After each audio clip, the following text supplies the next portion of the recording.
Days. Hello and welcome back to Liberty Nation Radio here on the Radio America Network. We're very fortunate to have with us author, political consultant, and all-round Renaissance man, Mr. Peter Schweizer. Peter, thanks for being here. Oh, great to be with you. Thanks so much for having me. So, Peter, let's start off with the fun stuff. Let's get that out of the way before we go down rabbit holes. You've got a new book out called Blood Money, Why the Powerful Turn a Blind Eye While China Kills Americans. Now, that's a title that grabs you by the throat, isn't it, Peter? Yeah, it is, but I don't think it's overstated because I think really the image that is the reality is that, you know, America's on fire, China's holding an empty can of gasoline, and our political leaders see this going on and they're doing very little. And when I say killing Americans, I mean large numbers of them, not just the obvious incidents like COVID, but when it comes to fentanyl, it really is a Chinese operation more than it is a Mexican drug cartel operation. But even violence in our streets. China has been smuggling in weapons systems to criminal gangs in the United States that are killing Americans there as well. So this is a real problem with real casualties, and the vast majority of our political class do not want to address it because of the economic costs it would cause them directly, or it would cause their broader constituencies. So that it's quite a terrifying prospect when you think about weapon systems being brought into the country, because this isn't a fiscal arrangement, is it? It's not as though China's thinking, well, we get $25 for fake gun parts. Right. The Chinese Communist Party, as I believe you do stress, it's the Chinese Communist Party rather than the Chinese, but they're not getting paid $25 for a gun part. That this is not part of the operation. It's more to do with a destabilization campaign. And I think that's something that you allude to in the book. Now, I have not read the book. Like Larry King, I like to do the interview first and then I read the book because I like people to sell me on the book first. But you talk about something called disintegration warfare. Now, This is fascinating. It's a fascinating term, and it's one that we hear so rarely. And it seems that, without going too far down a rabbit hole, it seems to me purposeful that people don't want to talk about disintegration warfare. But I'd like to, so please give us what is that? Yeah, I think the thing we have to understand is the Western view of war is very different than the Chinese CCP vision of war. We think of war as a kinetic fight between navies or between armies. China has a very different view. In some instances, they call it unrestricted warfare. They also call it disintegration warfare, but it's really springing out from the ancient Chinese military strategist Sun Tzu, who said the best strategist is the one who defeats his enemy without fighting him. And so how do you do that? Well, you engage in activities short of a kinetic war, short of things that will trigger a kinetic war, that destabilize and weaken your enemy. So one of the scriptures that he talks about is, watch the river burn from across the river. In other words, if you can sow up dissent and conflict in your enemy's own country, but you are seen as being detached from it, that is an example of this type of warfare. This is official Chinese doctrine. There was a book published in 2012 called Disintegration Warfare by two senior military officials. It's been adopted by President Xi. On the cover of the book, there is that quote from Sun Tzu about defeating your enemy without fighting them. And it includes all kinds of things, including distributing drugs in your enemy's country. That would be fentanyl, but also sowing division and social chaos. That's also part of the strategy as well. You know, I'm listening to you speak, and I think, my goodness, this sounds just like the plot of a Richard Condon book, the Manchurian Candidate author, among 30 plus other books, of which I should point out, I own every single one of his books, and I hope to complete my collection of yours as well. So it seems to me, Peter, that the thesis here is that the United States and China are involved in what appears to be a Cold War on the public stage, but what in fact is actually a hot war, but only one side either seems to realize it or is willing to acknowledge it. Which one do you think fits that better? No, I think you're exactly right. I think you nailed it. Just look at something like fentanyl. This is something that, is killing roughly 100,000 Americans every year. It's not like heroin or cocaine where people sort of purposely take drugs and they overdose. The vast majority of people that are dying of fentanyl poisoning don't even know they're taking fentanyl. They think they're taking Adderall or a Vicodin, but it's a fake one that was manufactured in Mexico. The entire process of the production of fentanyl is run by the Chinese. Everything from the precursors, a lot of people know about that, to the actual production of the fentanyl, taking the precursors and turning it into fentanyl. That's done by 2,000 Chinese nationals that just happen to be living in northern Mexico working for the drug cartels. This is a form of warfare on the United States. We see it as yet another drug plague. This is, in fact, a form of warfare that the Chinese government, the CCP, is engaged in against the United States. And it is now the leading cause of death for people in the United States under the age of 45. More people die of fentanyl overdoses every year in the United States than double than what we saw in all the casualties in the Vietnam War. So this is an example of the kind of hot war that's taking place. But precious few of our leaders actually want to talk about this, because when you accept what is going on, you realize you cannot have a normal, ordinary relationship with the Chinese government where you talk about trade and you talk about cultural exchange. You have to actually deal with these very difficult, complex issues, and a lot of our leaders simply don't want to do that. Well, let's talk about that a little bit, if you don't mind. So I'd say that there's no way to really refute the idea that China is behind the fentanyl traffic, the fentanyl production, and thereby, because they know it's coming to America, it's not as though Mexico has this huge fentanyl issue. And yet, if we run a hypothetical here, let's say a leading politician or even a leading party in the United States said, we're in a hot war, and they explain this to the American public, there'd be utter chaos, wouldn't there? And maybe that's a chaos that's necessary. Let's keep it on the table. But it would be chaos, wouldn't it? Yeah, it would be chaos. It would be hugely disruptive for Wall Street, for big tech, for Hollywood, for all kinds of American industries, because now suddenly you are bound financially to this country that is engaging in this and other destructive forms of, I would argue, violence against the United States. So it would create chaos. It would create panic. But, it's the sort of necessary conversation we have to have. At the beginning of the book, I quote Winston Churchill talking about the First World War, where he describes how many members of the British elite were not in tune with what was going on in Europe. And he said that the leadership was looking at continental Europe and staring at it with vacant eyes because they didn't want to deal with the implications of what they had to report to the British people. That's a very similar situation that we have now. The question is, do we allow this to continue? Do we continue to allow violence to occur in our streets that is being fanned? The flames are being fanned by the Chinese. Do we continue to allow Americans to die? Do we continue to allow them to exacerbate social division in America simply because we don't want to deal with the fallout of speaking the truth? I think that's a terrible approach. I think we need to address it sooner rather than later. Yeah, it seems that successive governments of all stripes have really made a devil's bargain here, and it's accept the deaths that are happening, and they are happening, in return for what they see as global stability. But it's not global stability, is it? That's a con. It's not it doesn't seem to be global stability. So what's the best way to say this?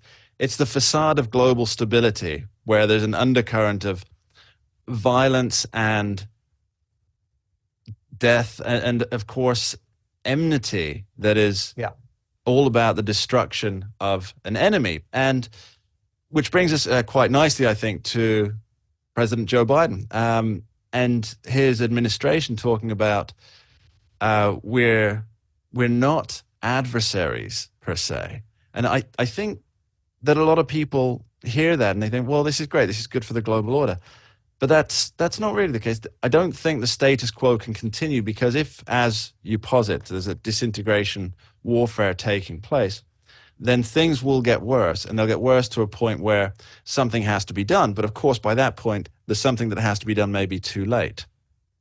Yeah, no, I think that's exactly right. And I think in the case of Joe Biden, and there are certainly people on the Republican side of the aisle as well, it's not only a question, I think, of trying to maintain this facade of peace. I kind of liken it almost to spousal abuse, to the spouse who says, yeah, no, we have a very peaceful home, even though they're getting beat up at home at night. It's not just that concern. I think in the case of Joe Biden, and of course some people on the Republican side, they're personally entangled. They have financial entanglements with China, their family does, that make it very complex. So, for example, as I talk in the book, the Biden family, according to the Hunt by the Laptop, now confirmed by the House Oversight Committee, the Bidens received a $5 million interest-free loan from a Chinese businessman named Yi in 2017, a loan they've never repaid.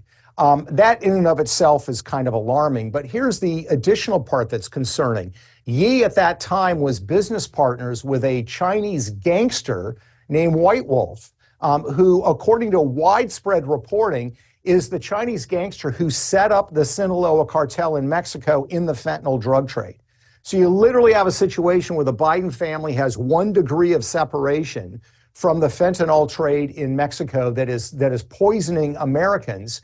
He doesn't really want to have a conversation about China's involvement in the fentanyl trade. That's why he doesn't bring it up to China. That's why his administration does not push this issue. That's why his Secretary of State even ludicrously claimed on CBS News that maybe these precursors were showing up in Mexico by accident. I remember that. So there are very personal reasons as well, in addition to concerns about the larger political order, that they simply don't want to have these conversations because it's deeply embarrassing for them, and politicians don't like to be embarrassed. It's what we're taught as I'm English, obviously, and it's what we're taught as English. Go through life. If you can die before getting embarrassed, that's your goal. And it's a good goal to have. We'll be back with Peter Schweizer after this short break on Liberty Nation Radio. We dismiss history at our peril. Liberty Nation Radio with Mark Angelides. And we're back continuing our conversation with Peter Schweizer. It seems to me, I'm a big fan of political books in general, but it seems to me that they fall into 2 categories. They're either the sycophantic or fluff piece memoirs that we see, whether written by the individual or somebody else, or they're the type of books that push tough realities. And there doesn't seem to be a middle ground. Now, you're firmly in the latter camp with your writings. But why is it that there's no real middle ground, and that all political books tend to be at one edge or another? It's a great question. I think part of it is the book business in general is struggling. I mean, this is the subject of a lot of conversation. People aren't buying as many books as they did before, partly because there's so much information available for free online. So I think what that means is a book that is sort of, let's say, a balanced history of the Israeli-Palestinian conflict. Generally speaking, people can get a lot of that information online. So what people are looking for in books, I think, is either in the first order of things, maybe as a show of support for a political figure. Hillary Clinton, Donald Trump comes out with a book. I want to buy it. It's my vote of confidence. Or they're expecting from a political book something that really takes them a place that they have not been before. And that's what I really try to do with my books.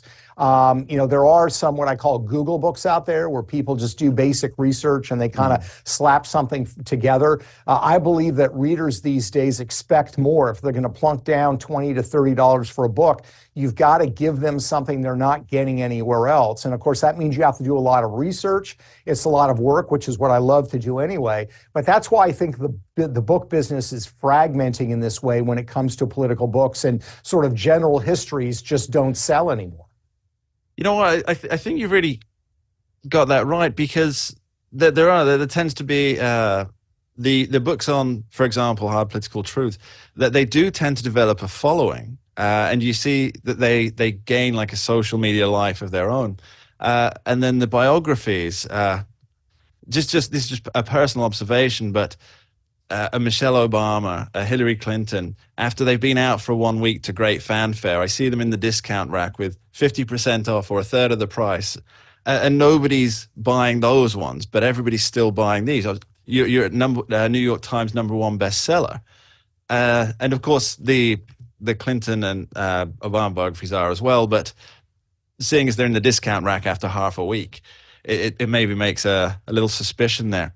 But I think that people semi-believe the idea that an attention span is a short thing among readers and consumers of news, that they aim for 280 characters, or they only read the headlines. And I don't think that's true anymore. I think when there's good content to be had, people invest their money, of course, their $20, $30, their time and their interest, because we see this a lot in the long-form podcasts that are coming out, that people sit down for 3 or 4 hours to listen to. Joe Rogan, for example, or Dan Carlin's Hardcore Histories. If you haven't heard them, they're great, but they're 5 hours of your time, and they're amazing. I think the market underestimates the emotional and intellectual investment people are willing to make in big ideas. Now, let's talk about another big idea quickly, if we may. You are part of the Government Accountability Initiative, the GAI. Care to tell us a little bit about that? Yeah, formed this in 2012, and really our focus is to expose cronyism and corruption in Washington, D.C. And my view on this is pretty simple, and that is we have to understand that government essentially operates like a private market. Meaning that people in government are incentivized to carry out certain policies that could be benefit to them personally or to their sponsors. So we try to dissect that and explain why, for example, there seems to be such little reform that happens in Washington, D.C. A lot of the blame is always placed on sort of outside forces like lobbyists. But at the end of the day, it's political actors themselves. And I think it's part of the business model. It's kind of an extortive business model, because if they got a lot of things done in Washington, D.C., it makes them actually less useful and is less profitable as a way. Inefficiency, division, and gridlock is actually good for the industry of Washington, D.C. I think it also explains why sometimes very logical conclusions are not reached. In the blood money book, for example, it seems like it would be obvious that our national leaders would want to call attention to actions by foreign actors that are killing Americans, but there are financial incentives at play in terms of your personal viability politically, your ability to make income down the road. Let's not forget, for example, that when it comes to TikTok, the app and the debate about banning that app, there are actually 6 former U.S. senators that are being paid by ByteDance, the parent company, to lobby on behalf of that ban. If you're an elected official in Washington, D.C., you know that. And you know that if you take certain policy positions, it may limit your ability to make money when you leave political office. So GAI, we do a lot of forensic research. We use no anonymous sources. It is follow the money, follow the money, follow the money. And we focus on these sort of deep dive investigative projects. We were the first ones to expose insider trading on the stock market by members of Congress. We exposed a lot of the corruption around the Clintons in 2015 with the book Clinton Cash. We were the first ones to break the story about the Biden family's financial ties to Ukraine and China. And this all comes from sort of follow the money, in-depth forensic research. So we're very excited about what we do, and we hope to continue to do it for many years. This is Peter Schweizer, author of new book, Blood Money, Why the Powerful Turn a Blind Eye While China Kills Americans. Peter, if you could tell our audience where they can find you. Yeah, you can find me on Twitter X at Peter Schweizer, or you can go to the Government Accountability Institute, just Google that name. And you can also find our podcast called The Drilldown, wherever great podcasts can be located. So we'd welcome people subscribing to that as well. Thank you, Peter. Thank you.